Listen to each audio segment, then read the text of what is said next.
Dear Val and M, I am a 32-year-old married man, and I genuinely don't know if I have a problem or if I just feel ashamed. I've been watching porn pretty much daily since I was 13. It started like curiosity, obviously, but somewhere along the way, it just became part of my routine.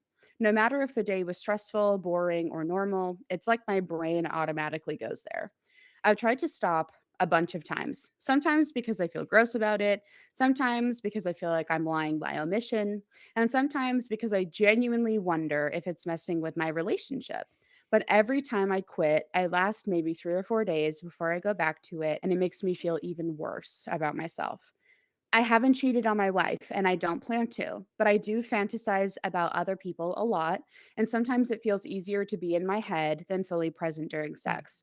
A few weeks ago, she found my browser history, and now she keeps calling me a sex addict. She's Mm. hurt, which I get, but now I'm spiraling, wondering if she's right. Is this an addiction? Is this normal?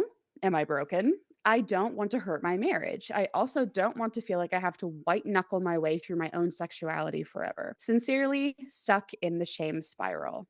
Oof. Wow. A lot there. My first question is in acceptance and commitment therapy. We talk a lot about depathologizing, taking the judgment out of things of like, Yeah. who are we to determine like what's quote healthy or unhealthy or what's right, what's wrong? Like, if we are just sitting there arguing with our thoughts, we often don't get anywhere anyway. This is a vignette in many ways, I think, of what we talk about in sex therapy and in couples therapy, where I really do like to open that conversation between a couple about porn.